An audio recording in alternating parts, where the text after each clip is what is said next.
Hola y bienvenidos. Mirad, hoy vamos a hacer algo un poco distinto. Vamos a coger un texto con miles de años de antigüedad y lo vamos a decodificar. Pero ojo, esto no es una clase de historia. Vamos a tratarlo como lo que en el fondo podría ser, un manual, un mapa atemporal para la transformación personal. Y todo, absolutamente todo, empieza con un enigma, con una orden divina, que durante siglos se ha interpretado como, bueno, un viaje físico, un desplazamiento. Pero, ¿y si la cosa fuera por otro lado? ¿Y si nos estuviera invitando a un viaje completamente distinto?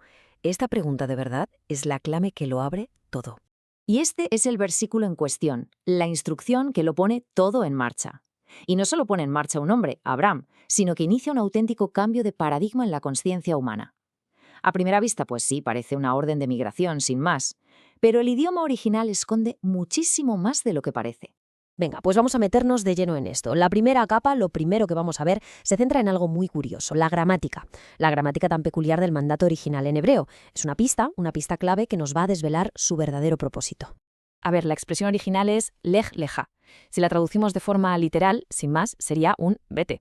Pero es que la estructura en hebreo es reflexiva, es enfática. No es un simple vete de aquí, no. Es más bien un ponte en marcha, pero hacia ti mismo. ¿Se entiende la diferencia?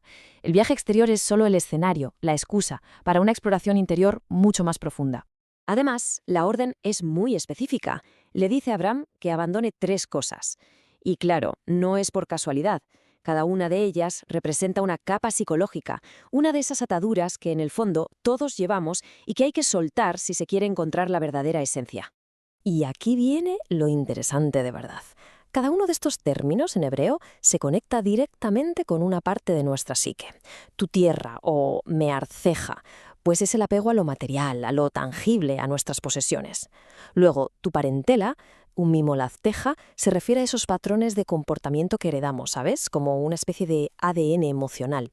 Y por último, la casa de tu padre, un beit abija, esa es la gorda. Es la voz de la autoridad interna, del deberías, el sistema de creencias que nos dice que está bien y que está mal. Vamos, que es un protocolo de desprogramación en toda regla.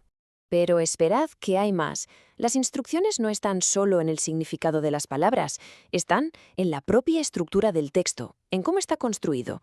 Si nos fijamos con atención, descubrimos que es como un mapa, una especie de geometría sagrada, que está ahí, oculta a simple vista.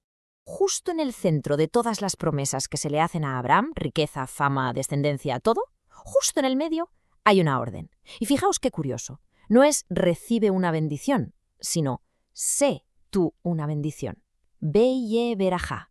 Este es el verdadero punto de inflexión de todo el pasaje. Y aquí es donde se ve la genialidad de esa arquitectura. Lo que tenemos es un quiasmo, que es una figura literaria que funciona como un espejo. Mirad, todo lo que se le promete recibir a Abraham, una gran nación, ser bendecido, un gran nombre, tiene su reflejo perfecto en lo que él tiene que dar. El centro es sé una bendición, y a partir de ahí se expande hacia afuera.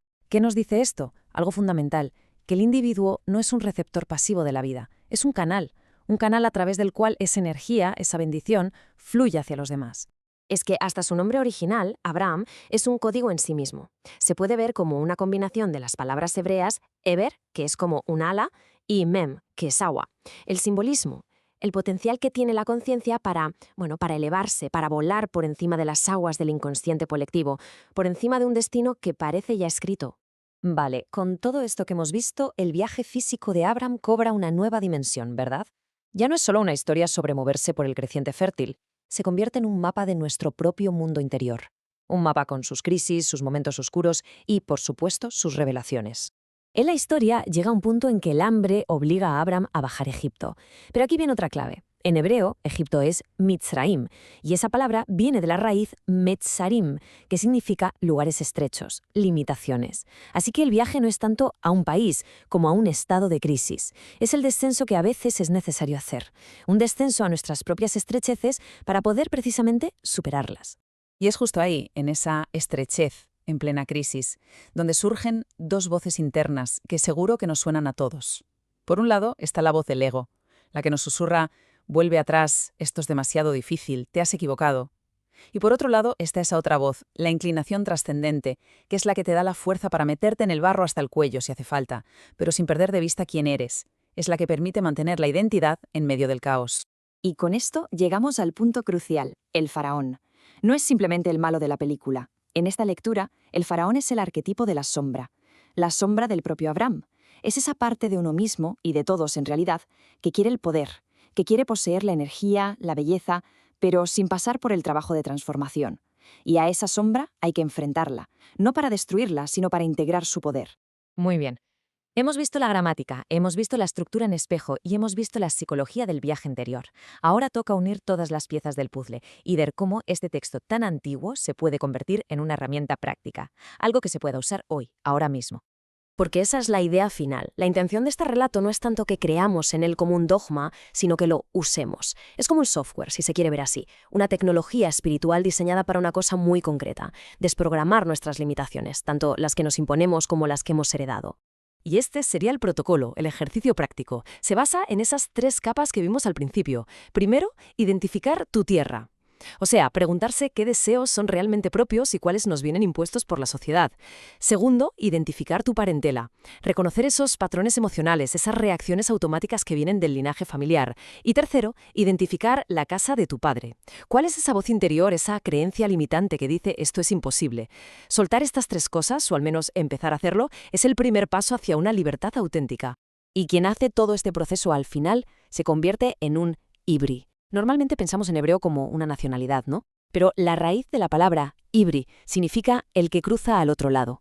No es una etiqueta, es un estado del ser. Es la definición de alguien que se atreve a cruzar del determinismo a la elección, de la reacción inconsciente a la creación consciente de su propio camino. Así que, al final, este código milenario nos devuelve la pelota. Nos deja con una pregunta muy personal, una que no se puede esquivar. ¿Cuál es esa frontera en nuestra propia vida? ¿Qué nuevo territorio, ya sea interno o externo, nos está llamando a cruzar?